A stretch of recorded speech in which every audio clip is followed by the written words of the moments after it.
Your personality decides who gets attracted to you. क्योंकि मुझे ऐसा लगता है कि अगर आप लोगों को ब्लेम करते हैं, नहीं करता है, यहाँ मुझे रिस्पेक्ट नहीं मिलती, वहाँ मुझे रिस्पेक्ट नहीं मिलती है, और अगर मैं अपने बर्थडे पे किसी को इनवाइट करूँ तो फिर लोग मुझे तब भी मेरी इनसिक्योरिटी।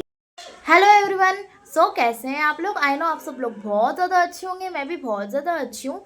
आज अपन इस बारे में बात करने वाले हैं, your personality decides who gets attracted to you. क्योंकि मुझे ऐसा लगता है कि अगर आप लोगों को ब्लेम करते हैं, कि आप अपने आप को ब्लेम करते हैं कि मैं ही ऐसी हूँ, मेरी लाइफ में कोई लोग नहीं है, मैं अकेली हूँ अपनी लाइफ में, मैं अकेला हूँ अपनी लाइफ में, तो फिर ये बिल्कुल ही रॉन्ग है। क्योंकि आप नहीं, आपकी पर्सनैलिटी डिसाइड करती है आपका बिहेवियर, आपका कैरेक्टर, और जो लोग आपकी लाइफ में रुकेंगे। अगर आप मेरी बात से रिलेट कर पा रहे हैं, so let's get straight into this video.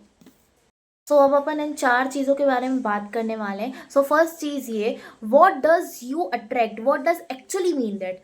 मतलब ये कि आप जो पर्सन अट्रैक्ट करते हैं वो हमेशा नहीं कि है ना कि वो अच्छा ही हो सामने वाला। अगर आप अच्छे हैं तो सामने वाला अच्छा ही हो, ऐसा नहीं होता। और तो कभी कभी क्या होता है कि हमारी लाइफ में बहुत सारे रॉन्ग पर्सन भी आते हैं। अब हमें अलाउ करना है कि अब हमें उनको अपनी लाइफ में एंट्री देनी है, हमें अपनी लाइफ में उनको रखना है कि नहीं रखना है, ये हम पे डिपेंड करता है, हमारी अलाउंस पे डिपेंड करता है, और आपकी बाउंड्रीज पे। आप जितनी ज़्यादा किसी से बाउंड्रीज क्रिएट करेंगे, चाहे वो सही हो पर्सन, चाहे वो गलत इंसान हो, तो सब आपकी रिस्पेक्ट करेंगे। एंड ये एक्चुअली एप्लीकेबल है।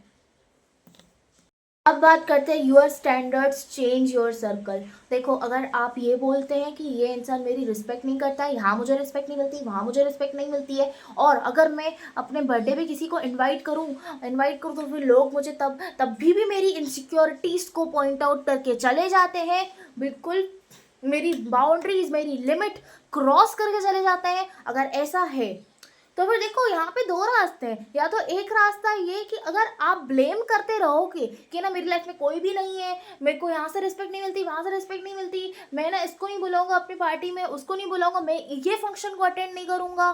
देखो, तो फिर आप कंप्लेंट करने से अच्छा तो आप करो ही मत। क्यों? क्योंकि आप शांति बैठो, क्योंकि शांति बहुत ज़्यादा पावरफुल होती है। अगर आपको वो दूसरा रास्ता है कि अगर आपको वो लोग चाहिए तो फिर आप भी उनके जैसे ही बन जाओ, उनके सर्कल में बैठ के उनके साथ वैसे ही बकवास करो, उन्हें भी आप पॉइंट आउट करो। थर्ड चीज़ आती है, your personality creates a certain social environment. देखो, आप जो है, आपकी जो जैसी पर्सनैलिटी है तो आप वैसे ही लोगों को क्रिएट करते हो, और वैसे ही लोगों से इन्वायरमेंट बनता है, वैसे ही लोगों का इन्वायरमेंट। ठीक है? एंड आप है ना, आपकी जो रिस्पेक्ट पता है कहाँ लूज होती है? आपकी रिस्पेक्ट यहाँ लूज होती है कि आप सबको ओवर एक्सप्लेन करते हो, आप सबको बताने बैठ जाते हो अपने बारे में कि ना मैं ऐसा हूँ, मैं वैसा हूँ, मैं ये कर दूंगा, वो कर दूंगा। देखो, लोग उन लोगों की रिस्पेक्ट करते हैं जो लोग उनको करके दिखाए, क्योंकि आजकल कोई किसी की नहीं सुनता है। And this is my personal experience.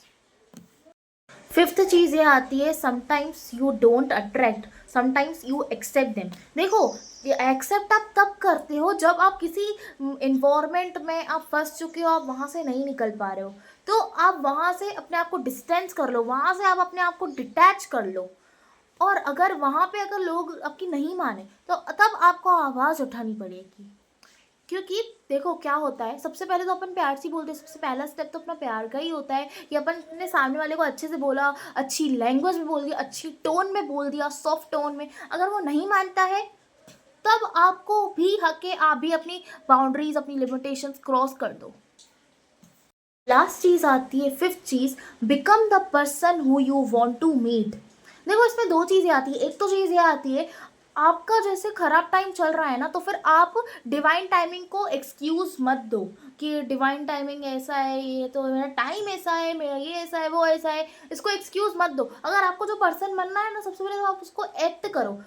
आपको एक्ट करने से पहले जो सिचुएशन है ना आपकी, उसको आपको एक्सेप्ट करना पड़ेगा, एंड आपको उससे मूव ऑन करना पड़ेगा। मानती हूँ, मैं एक्सेप्ट करती हूँ कि मूव ऑन करना बहुत ज़्यादा टफ होता है, बहुत ज़्यादा, बट आपको ये करना ही पड़ेगा, और आपकी इस प्रोसेस में कोई हेल्प करने आपकी नहीं आएगा।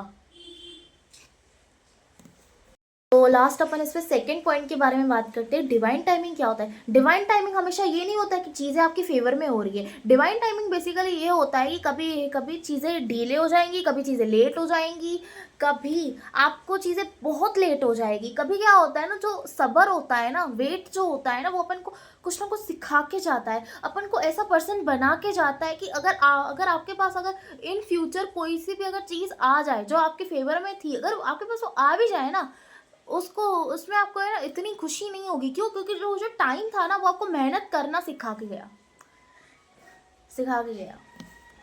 And thank you so much everyone, आप लोगों ने मेरा वीडियो यहाँ तक देखा, एंड तक देखा, मुझे बहुत ज़्यादा अच्छा लगा। एंड अगर आपको मेरी वीडियोस बहुत ज़्यादा अच्छे लगते हैं तो सब्सक्राइब करें, लाइक करें, कमेंट करें एंड शेयर करें, और आप मेरे को IG पे भी फॉलो करें। सो बाय बाय एवरीवन।